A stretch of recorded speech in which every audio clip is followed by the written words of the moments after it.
Welcome to the Afterspin, opinions from thought leaders in our state. I want to ask Anna Beavon Gravely and Brad Crone. This past week, we saw an interesting op-ed piece from former UNC President Erskine and Senator Richard Burr. In it, they admitted it was difficult in today's environment to grow the UNC legacy in this complex and politically changed world, and devoted much of the piece that they wrote to the governance of the UNC system, recommending we should debate how to improve the makeup of the board. We should better define proper board activities and roles and shift the focus from short-term to long-term approaches.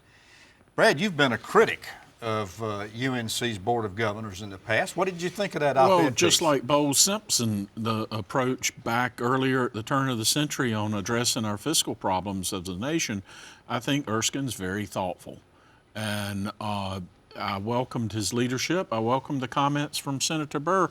And I'm thinking adding more structure, Tom, is vitally important to provide guardrails and guidance for our UNC Board of Governors. AB, in some respects, when Senator Burr signed that op-ed piece, he was backhandedly being critical of his own Republican Party who put these people in to the Board of Governors slots, wasn't it? Well, I think that was definitely the intention, and if it wasn't, it was not received in a different way.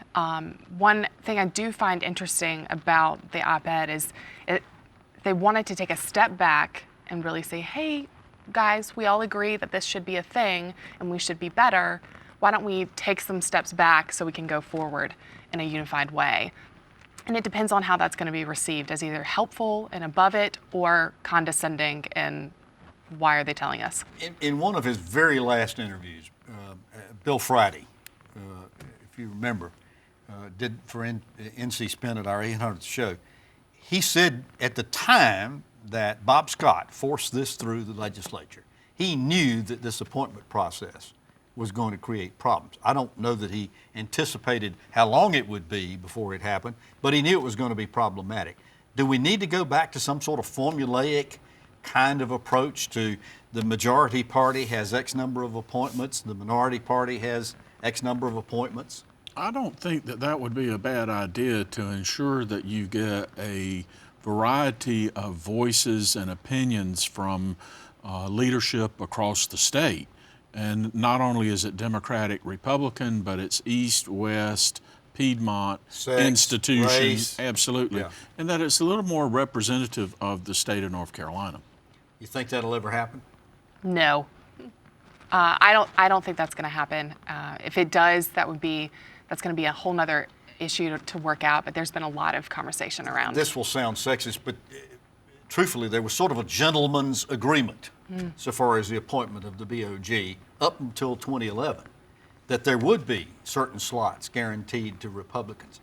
The other thing I think that didn't get said in this was the appointment of all the lobbyists, people who are actually paying money into the campaigns of legislators and get nominated. Now that started in the early 2000s throughout. With the Democrats in charge. With the Democrats in charge.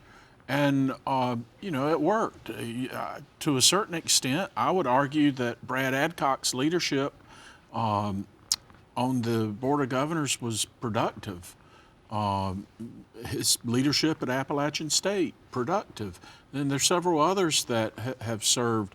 The former Secretary of Department of Health and Human Services under Governor Holshouser was active with the nursing home industry and had served. So I don't think the fact that you're a lobbyist at the General Assembly precludes your ability to serve on the Board of Governors. Do you think we're ever going to see any changes as a result of what happened, either with the controversies they've experienced over the last year and the Silent Sam debacle?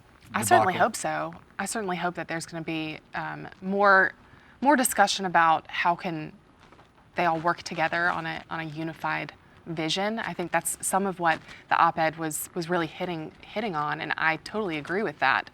But I don't think you'll see any major changes until Democrats take at least one chamber of the General Assembly and can force the Republicans to the table to accept changes in the governance of our UNC system. Interesting. Well, until that time, we obviously will continue talking about it. We thank you for watching the After Spin. We'll have more video all during the week on ncspin.com.